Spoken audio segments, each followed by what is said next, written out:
중요합니다. 여러분 이번 말씀을 깊이 한번 좀 새겨보시고 내가 그냥 설교 들으러 교회 온 게 아니라 우리는 뭐 하러 온 거라고요? 새 언약 가운데 하나님과 새 언약 관계 속에서 이제부터 살자라고 하는 이 결심을 하지 않으면 여러분 여기에 앉아있어도 소용없어요. 그러니까 어제와 똑같은 삶을 살기 위해서 우리가 교회 오는 거 아닙니다. 하나님 말씀으로 새롭게 변화받고 새롭게 새 삶을 살고 어제와는 다른 나는 이제까지 잘 살아왔어 이렇게 생각하시면 안 돼요. 하나님께서 거기에 만족하지 않으십니다. 계속해서 더 나은 거룩한 또 구별된 그런 생애를 하나님께서 원하십니다. 깨닫기, 느끼기, 행하기 있는 말씀을 한번 보겠습니다. 깨닫기 시작. 예수님께서 흘리신 보혈의 피를 믿고 의지할 때 의롭게 될 수 있음을 깨닫는다. 느끼기 시작. 예수님을 믿을 때 나를 의롭다 여겨주시는 하나님께 감사한다. 행하기 시작. 오직 예수 그리스도의 보혈의 공로를 의지하며 살아가기로 결심한다. 제가 오늘 이 말씀은 하나님의 염원이라고 하는 주제를 좀 가져왔어요. 굉장히 이번 교과의 하이라이트라고 저는 생각을 합니다. 이 그림을 좀 보세요. 그림을 좀 보시면 누구와 누구가 나옵니까? 네, 강도와 예수님이 나오시죠. 근데 이거 강도라고 생각하시면 안 돼요. 나예요, 나. 예수님께서 여기 있는 저와 여러분들과 지금 어떤 눈빛을 주고받기를 원하시냐면 바로 이 눈빛을 주고받기를 원하시는 거예요. 정말로. 여러분 눈에서 불빛이 팍팍팍 나는 그런 경험 해보셨습니까? 네? 해보셨어요? 그냥 다른 사람 눈빛을 보면 그냥 그런데 어떤 사람하고 눈이 마주치면 막 불이 막 오고 가면서 전기가 찌릿찌릿 오고 막 그런 경험을 여러분 많이 하셨을 거예요. 많이 하면 안 되죠. 이거 한 사람하고만 해야죠. 근데 이 강도의 표정을 보세요. 강도가 예수님을 바라보는 이 눈빛 어때요? 네? 이것만 가지고서 여러분 시를 한 편 쓸 수 있겠습니까? 강도의 눈빛이라고 하는 주제로 한번 100일장을 해보면 어떨까요? 또 강도를 바라보는 예수님의 눈빛 어떻습니까? 하나님께서 저와 여러분들에게 그냥 지금 이대로가 좋다 하지 않으십니다. 하나님께서는 여러분들을 구원해내고 싶어 하세요. 구원해내고 싶어 하세요. 자, 여러분들의 지금 한국 사람들 보통 여러분들의 지금 삶의 만족도는 어때요? 이 정도면 됐습니까? 어떻게 생각하세요? 우리나라가 이제 G7에도 초대를 받고 전 세계적으로 한국의 위상이 굉장히 많이 올라가고 있는데 그럼 오늘 그 전 세계에서 가장 좋다고 하는 7개 나라에 속한 우리 대한민국에 사는 우리들의 삶 어떻게 만족스럽습니까? 어땠어요? 근데 하나님께서는 그렇지 않다라고 말씀하셔요. 하나님께서는 우리를 바라보시면서 우리에게 바라시는 염원이 있어요. 염원. 하나님은 정말 이것을 원하십니다. 여러분들은 살면서 어떤 염원을 가지고 계세요? 어떤 염원을 갖고 계십니까? 제가 이제 우리 가족 이제 넷이서 살면서 가만히 관찰해 보니까 우리 단우랑 다나는 이제 뭘 원하는지가 가끔 이렇게 보일 때가 있습니다. 이 녀석들 이걸 원하는구나. 우리 단우는 게임하는 거를 엄청 원합니다. 하루에 막 몇 시간씩 하고 싶어해요. 염원입니다. 염원. 다나는 유튜브를 막 하루 종일 보고 싶어하고 막 그렇습니다. 우리 집사람은 뭘 원하는지 잘 모르겠어요. 그냥 살다가 그냥 사는 것 같아요. 이제 근데 그 마음 속에는 아이들이 좀 더 잘했으면 좋겠고 또 삶이 좀 더 여유로웠으면 좋겠고 막 이런 염원도 있는 것 같고 부모님이 좀 건강했으면 하는 그런 염원도 있는 것 같아요. 근데 저도 예전에 그런 염원이 많았습니다. 많았는데 이 예수님을 깊게 믿으면서 요즘에는 별로 그런 세상적인 염원이 많이 없어지고요. 그냥 단지 그냥 이 교회가 언제쯤 이렇게 정말 믿음 안에서 부흥해가지고 서로가 그냥 저 하늘 바라보면서 이렇게 같은 방향으로 막 이렇게 교회만 오면 성도들의 얼굴이 팍팍팍 빛나고 막 힘들었던 세상 모든 일을 다 잊어버리고 와가지고 기쁘게 찬양하고 막 이런 모습을 보고 싶어요. 제 생전에. 네. 그래가지고 제가 여기 이렇게 있었던 것 같아. 좀 그래도 서귀포교회가 가능성이 막 있어 보이고. 근데 이 코로나가 안 왔으면 어떨까 싶은 마음이 좀 있어요. 한참 막 좋을 때에 코로나 한 방 딱 얻어맞고 나더니 교회가 푹 주저앉는 모습을 제가 보면서 막 이렇게 세우려고 하는데도 여러분들이나 제 표정 가운데 다 그게 써 있는 것 같아요. 힘들어가지고 요즘에 너무 힘들다. 근데 여러분 지난주에 우리 유하영 목사님께서 오셔서 말씀을 아주 용기 있는 말씀 해주셨잖아요.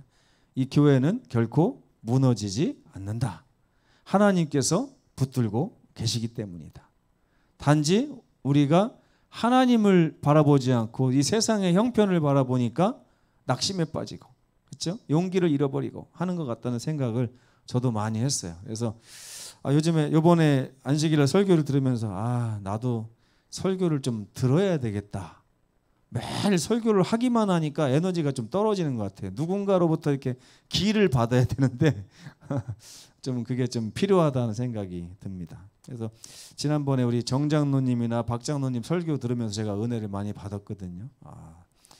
어찌됐건 내가 아닌 다른 누군가를 통해 하나님이 주시는 음성도 굉장히 소중하다 하는 생각을 하게 됐습니다. 기억절을 한번 읽어보겠습니다. 갈라디아서 3장 11절 시작. 또 하나님 앞에서 아무도 율법으로 말미암아 의롭게 되지 못할 것이 분명하니 이는 의인은 믿음으로 살리라 하였습니다. 자, 의인이 뭘로 산다고요? 이거 참 중요합니다. 오늘 이걸 좀 배우셔야 돼요. 하나님 앞에서 아무도 의롭지 않은 것이 분명합니다. 그래서 의인은 의로워야 사는데 의롭지 않을 것이 분명하기 때문에 하나님 앞에서 살아남을 가능성이 없어요. 의인이 살아남을 수 있는 유일한 방법이 하나 있습니다. 그게 바로 뭐냐면 믿음이라고 하는 거예요. 믿음.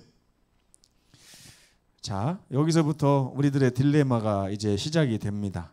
성경은 회개하라고 하는 요청을 하고 있어요. 여러분, 회개하십시오. 그러면 기분 좋아요, 나빠요? 예? 회개하라 그러면은 최홍자 집사님 회개하십시오. 그러면은 어떤 느낌입니까? 내가 뭐 잘못했나? 이런 생각 들죠? 그죠? 그 회개하라고 하면 기분이 별로 안 좋아요. 근데 성경에 보면 예수님과 침례 요한이 그것도 요한복음 3장과 4장 연달아서 그들이 전한 기별의 핵심이 뭐냐면 회개하라고 하는 거예요. 회개하라. 천국이 가까이 왔느니라. 네. 여러분 회개했습니까? 그래서 어떠세요? 회개한 것 같아요? 안 한 것 같아요? 염집사님. 분명히 요한도 그렇고 예수님도 그렇고 회개하라고 그랬거든요. 회개했어요? 안 했어요? 이렇게 질문을 하면 좀 이상한가요? 네. 회개한 것 같아요? 안 한 것 같아요? 윤숙자 집사님. 네. 그러니까 우리 이 재림교회의 대답이 다 저거예요. 하기는 하는데 뭔가 만족스럽지가 않아요. 하기는 한 것 같고 안 한 거는 아닌 것 같은데 왜 만족스럽지 않냐면 이거 가지고 하나님이 인정해 주실까라고 하는 막 그런 마음이 있어요. 이 회개라고 하는 것을 우리가 잘 이해를 좀 똑바로 못해서 그렇습니다. 베드로는 이스라엘 형제들에게 또 이렇게 얘기합니다. 너희가 회개하여 각각 예수 그리스도의 이름으로 침례를 받고 죄사함을 받으라. 그리하면 성령의 선물을 받을 것이다. 자꾸 뭘 요구해요? 성경은 우리에게 회개하라, 회개하라. 김복순 집사님 회개해야 됩니다. 네. 그럼 뭐 회개 어떻게 하는 건데? 뭐 예를 들어서 저기 가서 삽으로 니아카에다가 삽으로 흙을 퍼갖고 날르십시오 이러면 쉽잖아요, 그죠? 무슨 말인지 뻔히 알아요. 근데 회개하라 그러면 강두철 집사님 회개하라는 게 뭐예요? 뭘 어떻게 하라는 얘기입니까? 네? 네. 자기 잘못을 뉘우치라고요? 어떤 잘못을요? 뭘 잘못했어요, 집사님? 금고를 좀 이렇게 뻥튀기 시켜서 팔았습니까? 아니잖아요. 뭘 잘못했길래 회개하라는 거예요? 네. 아, 말을 잘못했다. 그 말 잘못한 걸 회개해야 천국에 간다는 얘기잖아요. 그러면 도대체 우리가 회개라고 하는 개념을 너무 모릅니다. 도대체 회개하라 그럼 뭘 회개하라는 거예요? 아까 집사님 말씀대로 잘못한 것을 뭐 어떻게 뉘우쳐라 이런 뜻이 원래 회개거든요. 보시면 회개는 사전적 의미로 잘못을 뉘우치고 고치는 것을 회개라고 그래요. 여러분 초등학교나 중학교 다니실 때 반성문 써보셨어요? 반성문? 써보신 분? 반성문? 한 번도 안 써보신 분들이 계시네요. 자, 반성문 쓸 때 여러분 어떠세요? 반성문은 왜 쓰라고 하는 겁니까? 선생님이 박종소 장로님한테 박종소 반성문 써와 그러면은 장로님이 울면서 써요? 아니면은 에이씨 하면서 씁니까? 예? 희한하죠? 반성문 쓰라고 하면 울면서 써야 이게 진짜 반성문이에요. 내가 왜 그렇게 했을까? 예? 내가 왜 그랬을까? 다시는 그러지 말아야지 이렇게 하면서 써야 되는데 예? 그렇게 안 쓰고 어떻게 써요? 에이씨 왜 나보고 반성문을 쓰라고 그래? 근데 써야 돼, 안 써야 돼요? 쓰긴 써야 돼. 왜? 안 쓰면 집에 못 간다고 하니까 쓰는 거예요. 여러분 마치 오늘날 우리가 회개를 이해하는 개념이 반성문하고 되게 비슷하다는 생각을 제가 했습니다. 예수님 뭐라고 하세요? 너 회개해. 안 그러면은 하늘나라 못 와. 구원 못 받아. 이러니까 우리는 뭐 하려고 그래요? 집에 가려면 하늘에 가려면 회개를 해야 되는데. 근데 예수님이 반성문 쓰라고도 안 해요. 그냥 회개하라고 하는 거예요. 회개. 도대체 회개가 뭔데요? 회개라고 하는 말을 여러분은 아마 지금 교회 다니시면서 몇천 번도 넘게 들었을 거예요. 근데 정말 회개한 분들이 많이 없어요. 회개가 뭔지를 잘 모르기 때문에. 회개. 회개는 누군가와의 관계에 있어서 진심으로 하는 뉘우침을 회개라고 합니다. 진심으로. 진심으로.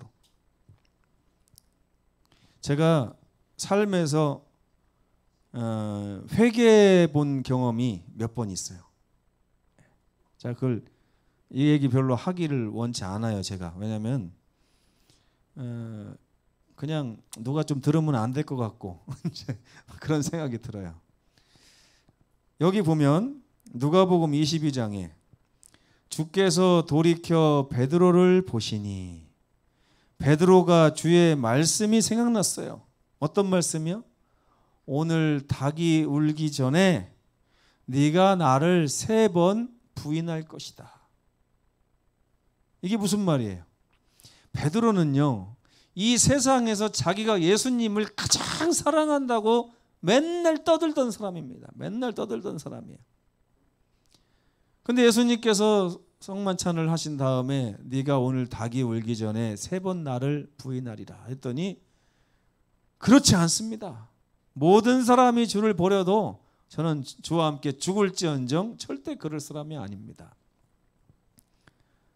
그런데 막상 그 위기가 닥쳐오니까 어떻게 했어요? 예수님을 3번 부인했는데 저주까지 하면서 나는 저 사람 절대 모른다. 저 사기꾼 내가 알지를 못한다. 이렇게 하면서 3번 딱 부인했는데 닭이 꼬꼬대 하고 이제 울었어요. 울고 났는데 갑자기 이 말씀이 생각나니까 고개를 들었어요. 누구를 봤어요? 예수님을 봤어요. 제가 요즘에 우리 단우가 이렇게 사는 걸 보니까 좀 걱정스럽더라고요. 그래서 운동을 좀 시켜야겠다 생각을 해서 제가 단우하고 다누야 우리가 30분씩 하루에 같이 아빠랑 운동을 하자 이렇게 하면서 했더니 어떤 운동 하냐고 했더니 키 크는 운동도 하고 뭐 하자 이렇게 했어요. 그래서 제가 이제 유튜브로 어떤 운동이 좋은지 30분짜리 운동을 막 찾아가지고 이제 언제부터 해야 되겠다 했는데 저희 집사람이 그걸 좀 잘못 알아들어가지고 당장 내일부터 한다고 이렇게 알아들은 거예요. 근데 오늘 아침에 제가 딱 보는데 저를 딱 쳐다보면서 이렇게 쳐다보더라고요. 그 눈빛 여러분 아세요? 무슨 눈빛인지? 그러면서 7시부터 한다더니 이러는 거예요. 그 눈빛이 어떤 눈빛입니까? 네? 실망에다가 그죠? 네? 조롱에다가 멸시에다가 뭐 작심 3일도 못 가네 막 이런 거 다 포함되어 있잖아요. 근데 이 베드로가 예수님과 눈이 마주쳤을 때 예수님이 나랑 같이 죽겠다고? 이렇게 쳐다봤을까요? 예수님이 그렇게 안 쳐다본 거예요. 예수님은 어떻게 쳐다보신 거예요? 내가 다 안다. 내가 그래서 여기 온 거야. 너희들에게 그런 문제가 있기 때문에 내가 생명을 줄 수밖에 없고 지금 십자가를 질 수밖에 없는 거야 라고 하는 것을 마음에 품고 예수님이 베드로를 쳐다보고 있는 거예요. 미워하는 마음이 만큼도 없고 너가 지금 피투성이가 된 그 모습일지라도 나는 나의 생명을 버려서 너를 구하고 네가 나와 함께 낙원에 가서 나와 함께 영원히 사랑하는 관계로 살았으면 좋겠다는 그런 눈빛을 이렇게 베드로에게 보냈을 때 베드로가 어떻게 했다고 써 있어요?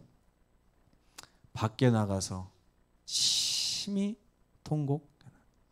여러분 통곡 해보신 적 있습니까? 정장로님? 언제 통곡하셨습니까? 아버지 돌아가셨을 때요? 저는 아직 돌아가시지 않아서. 돌아가시기 전에는 통곡 안 해보셨습니까? 있을 때 잘하라고 했는데 그죠? 저는 제가 이렇게 밖에서 방황하다가 이렇게 아버지를 어떻게 해서 만났다고 예전에 말씀드렸잖아요. 우리 애들 들으면 안 될까 봐 제가 얘기를 자세하게 못 하겠어요. 우리 집사람이 얘기하지 말라고 하더라고요. 근데 저는 그때 생전 처음으로 통곡이라는 걸 해봤어요. 우리 아버지가 몇 달 만에 딱 저를 봤는데 몰골이 반쪽이 돼서 이렇게 나타났어요. 아들을 잃어버리고 아들과의 관계가 단절된 상태에서 아들이 혼자 가서 어떤 고초를 겪고 있을까를 생각하면 온 대한민국을 다 찾아다니다가 결국에 어렵사리 만났는데 그때 아버지의 이렇게 모습을 딱 보는 순간 제가 제 자신이 막 미워지는 거예요. 아버지는 저렇게 나를 사랑하는데 나는 아버지의 마음은 생각지 않고 나 하나 잘 살고 내 하고 싶은 대로 하려고 집을 뛰쳐나와 가지고 그렇게 방황을 하다가 결과도 좋지 마치 누가복음 15장의 탕자처럼 그렇게 완전히 망가진 모습으로 아버지 앞에 딱 서 있는 그 제 자신을 발견했어요. 그리고 나서 서울에서 대전까지 버스를 타고 같이 아버지랑 오면서 우리 아버지는 이제 돌아왔으니 됐다 이렇게 하는데 제가 2시간 동안 눈물이 멈추지를 않는 거예요.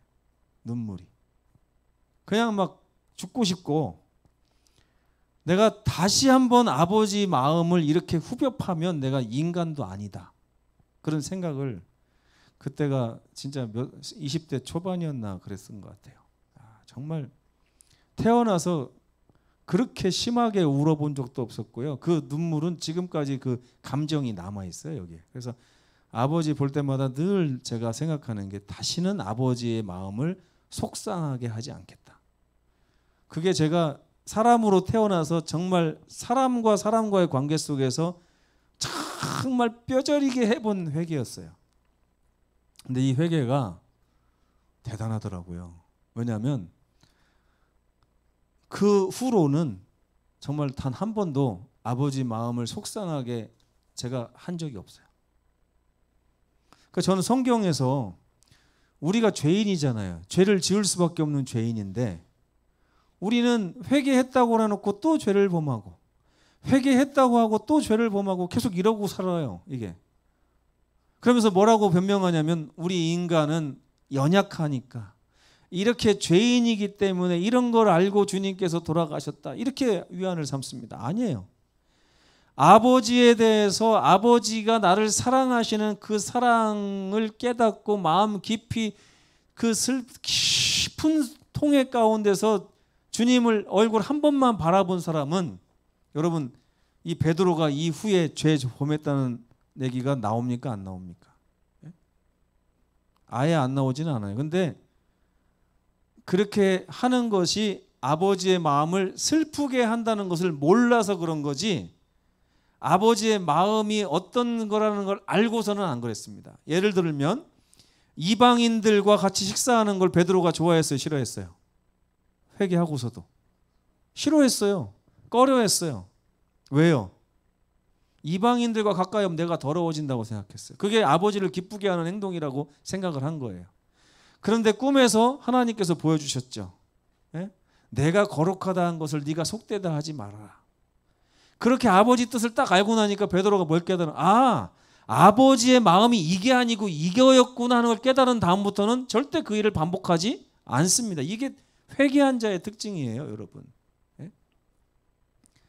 그런데 제가 가만히 우리들의 삶을 이렇게 우리 성도들 현재를 살아가는 대한민국의 재림 성도들을 볼 때 어떤 경험이 없는가 봤더니 회개의 경험이 없어요.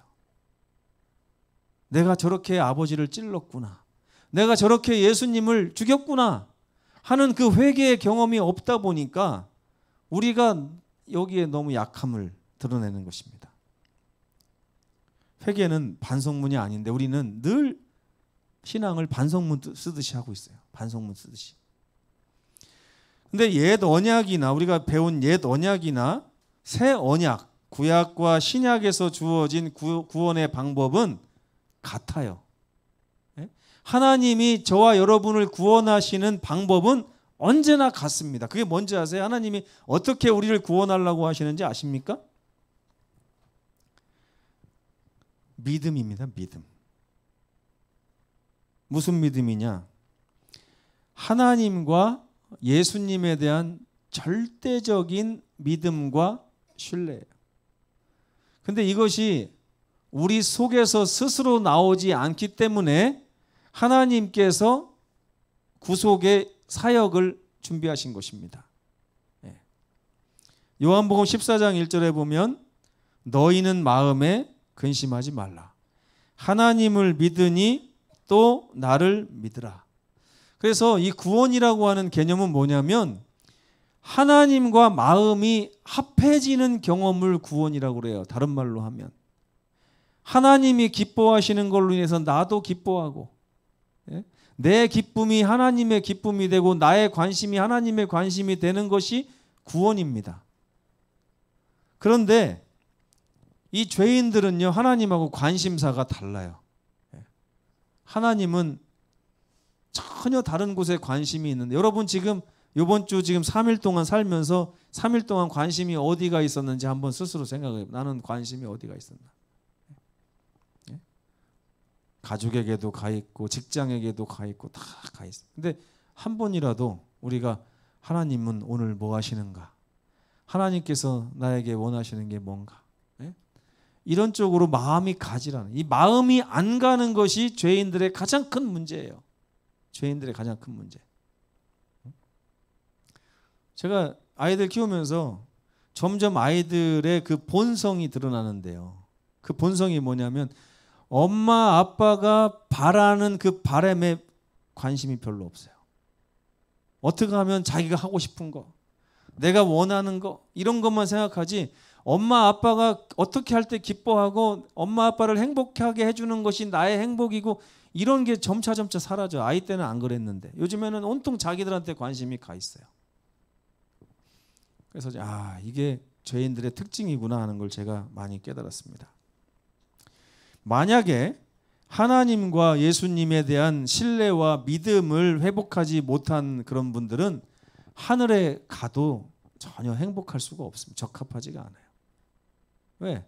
하늘 가서도 하나님하고 따로 별개로 살아야 되거든요.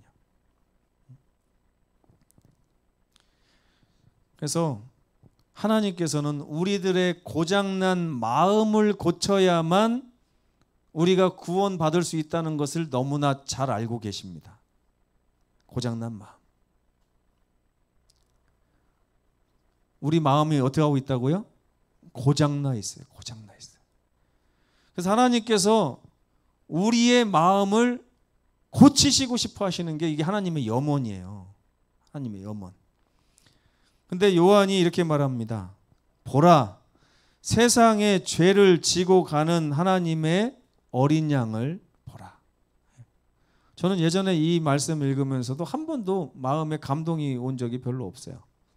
세상 죄를 지고 가는 하나님의 어린 양. 이게 입에 딱 달라붙었는데, 여러분 짐을 지고 가는 누군가를 본 적이 있습니까?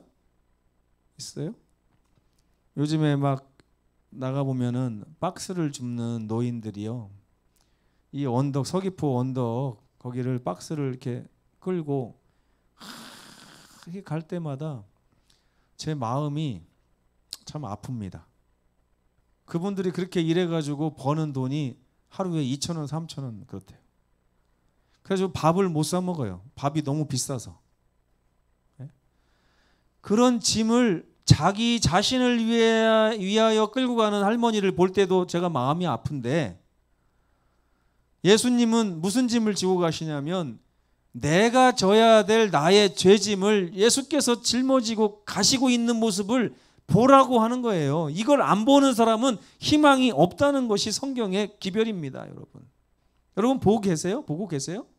예수님이 짊어지고 가시는 우리의 죄짐을 여러분 보셔야 됩니다. 이걸 안 보는 사람은 희망이 없어요.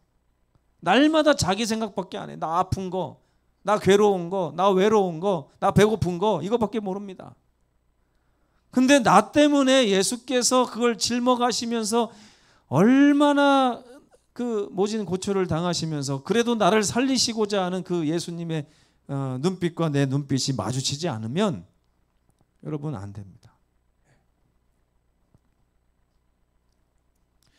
여러분 부모를 믿지 못하는 갓난 아이를 한번 상상해 보세요. 그 아이에게 희망이 있습니까? 없어요. 하나님의 눈에 그렇게 보이는 것입니다. 이 아이들이 나를 신뢰하고 나를 믿고 나와의 사랑 관계 속에서 있어야만 이 아이들이 영생을 할 텐데 그 마음을 잃어버린 거예요. 하나님의 마음은 애가 탑니다. 그래서 하나님이 이렇게 말씀하세요. 모세에게 이르시되 불뱀을 만들어 장대 위에 매달아라. 저것을 보면 살 것이다. 하나님이 우리에게 보여주시려고 하는 것이 불뱀이에요. 하나님이 우리에게 보라고 하신 게 불뱀이, 이 불뱀을 보면서 세상 죄를 지고 가는 예수님, 그 어린 양의 아주 가혹하고 처절한 모습을 볼 때에 우리가 마음에 희망이 생기는 거예요. 제가요, 아버지를 몇 년 만에 만났을 때 아버지가 오히려 살이 더 뒤룩뒤룩 쪄가지고 의시되면서 야, 너 같은 거 필요 없으니까 집에 들어올 생각도 하지 마. 이렇게 했다고 생각해 보세요. 그러면 그 후로 지금까지 저는 아버지 안 봤을 것 같아요. 제 마음이 그렇게까지 멀리 나갔었거든요. 근데 저 때문에 아버지가 금방 죽을 것 같더라고요. 금방 죽을 것 같아요. 키도 한 7, 8cm 줄은 것 같고 몸무게도 한 15kg, 20kg 빠진 것 같이 그렇게 보인 아버지. 그 아버지가 그냥 혼자서 밥 먹기 싫어서 마른 게 아니라 저 때문에 그렇게 됐다고 하는 그 생각이 저를 살렸어요. 여러분 십자가 보면서요, 저거 더하기 표시네 이렇게 봐서는 희망이 없어요. 나의 죄를 지고 가는, 세상의 죄를 지고 가는 예수님의 그 처절한 모습, 창에 찔린 모습, 머리에서 피가 흘리는 모습, 멸시당하는 모습, 그걸 보면서 저게 다 나 때문이구나 하는 걸 깨닫는 사람만 희망이 있습니다. 네? 교회 그것 때문에 다니는 거예요.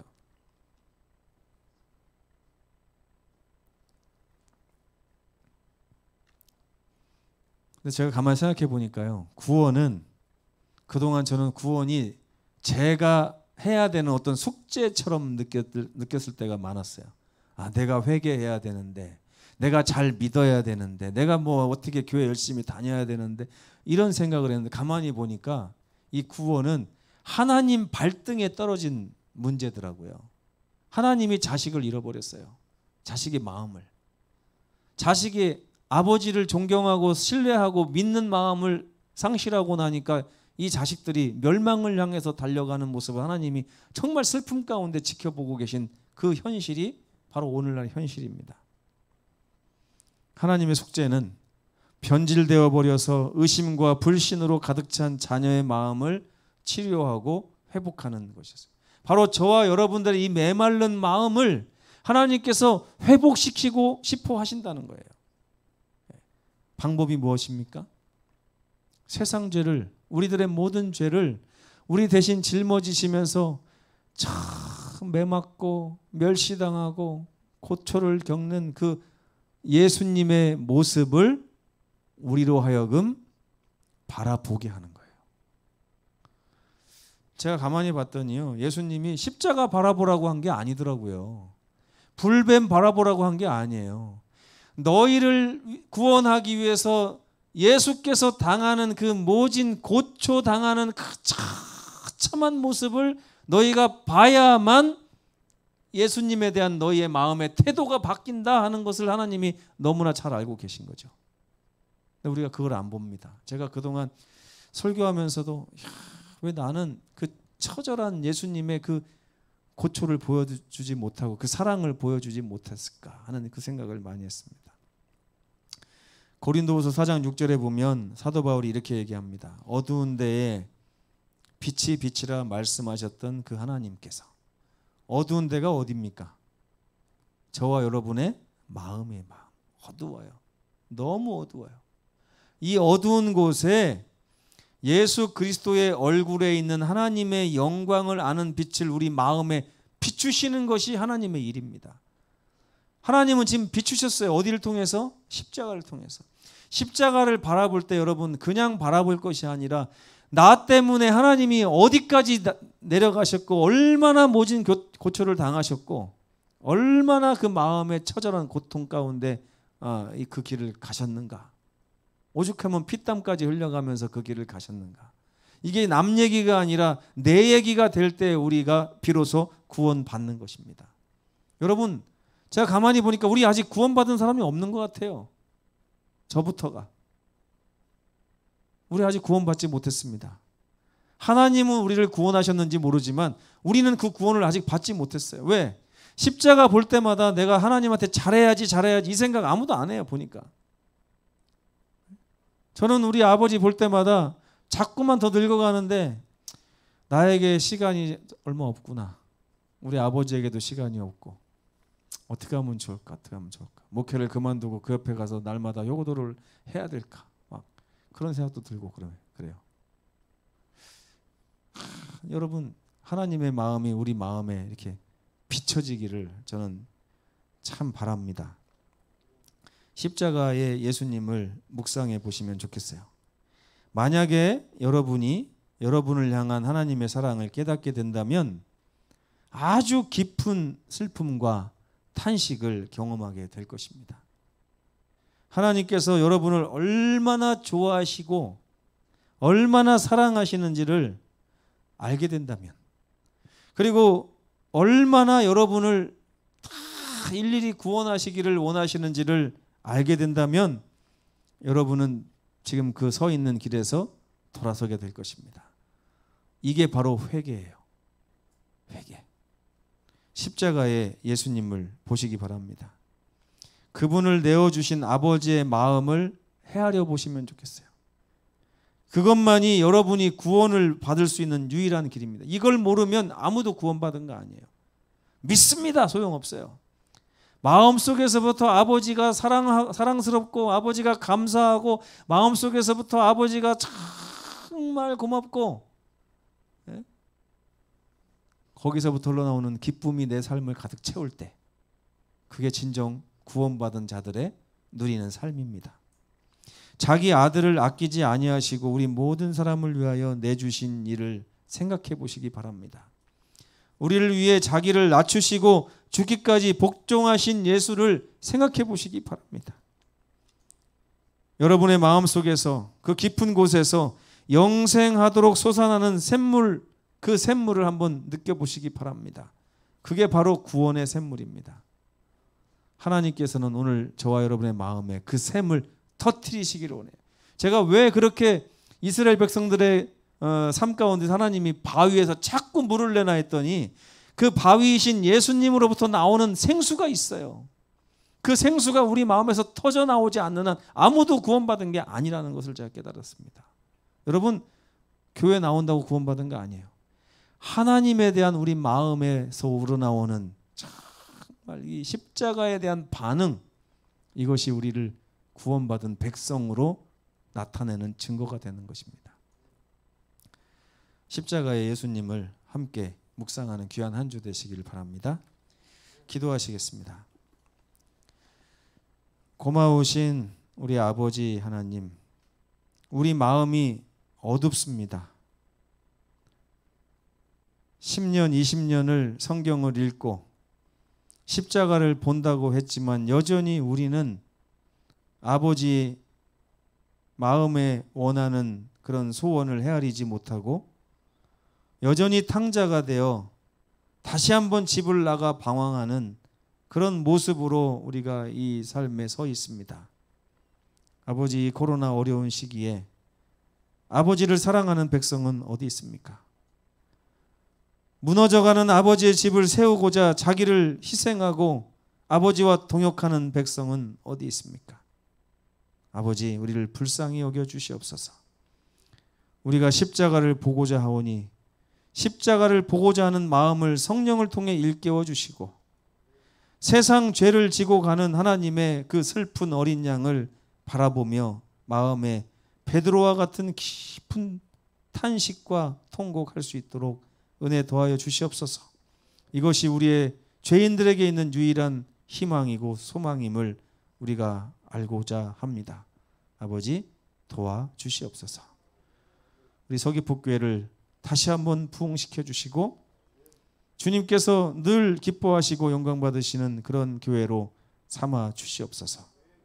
예수님의 이름으로 간절히 기도합니다. 아멘.